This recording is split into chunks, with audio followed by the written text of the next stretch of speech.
And we've seen that the government has actually increased their offer now to 6.7% compared to the 6.5% they were offering before. But COSATU wanted them to give them a 2-week break to consult this with their members. Is that indicating to us that they're not quite happy with this increase yet?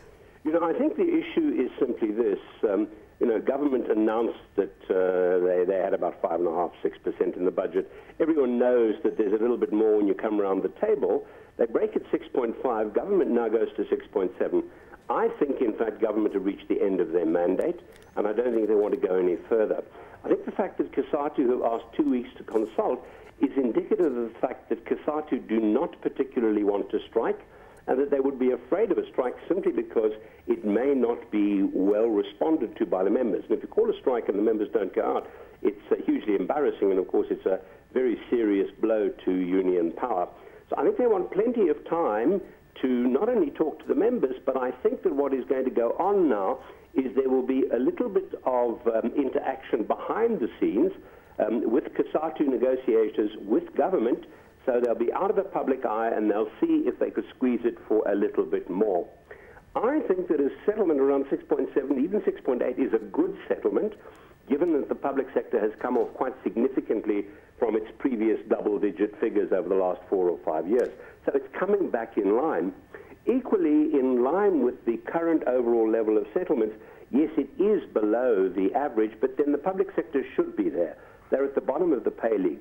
So I think that both sides are looking for a settlement. I think COSATU want a little bit of wiggle room to see what they can get out of it. Ultimately, will there be a strike? It's a very difficult one to call, for the simple reason that I don't think that COSATU wants to call a strike. They've had 2 very big public sector strikes, so the appetite for a new one will be low. Equally, I don't think that government wants to strike, but I really don't think they have a lot more to give, and I think that COSATU understand that. So what they will be looking for is to find just a little bit of a cherry on the top, as it were, which is not a huge extra cost, and to put this thing to bed. You know, if you were to say, are you a betting man, I'd say 2-1 against a strike in the public sector this year, but I have been wrong. Now, you mentioned that exactly what Lindiwe Sisulu had mentioned to us before. She mentioned that the government has actually extended offers that are already over the budget that they budget, or the billions that they budgeted for the sector. We also heard that financial statistics from Stats SA coming out saying that government spending way too much money on social grants and on increasing the public sector's salaries by too much. That seems like a problem, especially if we look at the increase that it might get to already over the budgeted amount that they have planned for this.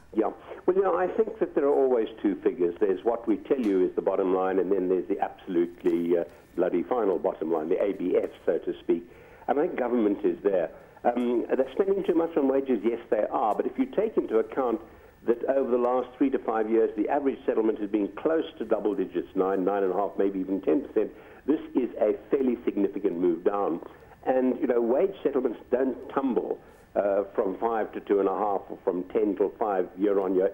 It takes a while to get there. So I think that if we get a settlement at 6.7, then that is a good settlement. It's also a strong signal to the public sector unions that we are not going to treat you as if you're at the top of the wage league, the top of the wage distribution anymore. And I think to some extent, you know, without wanting to make it sound too aggressive, I think there is a bit of a line in the sand here. Government have been saying since the budget, not only this year but last year, that public sector employees must get used to getting less by way of increases. And of course, if on the other hand, they can perhaps improve the output and the productivity, then of course it would fund itself. I mean, if you were to look, for example, at absenteeism and abuse of sick leave and time off, the public sector is probably 2 to 3 times on average worse than the private sector. So if nothing else, if government was to clamp down on that, they would make a huge saving. So I'm hopeful, and I think it will be a victory for collective bargaining if we can get that settlement. If we don't, it's going to be unfortunate. I think we will see COSATU moving into a series of phased stayaways, 1, 2, 3 days at a time, rather than an all-out strike initially. I don't think they want that. It poses too much of a risk. Of course, that increase in productivity would be very beneficial to the growth rate of South Africa. Thanks, Andrew. That was Andrew Levy, partner at Levy Associates.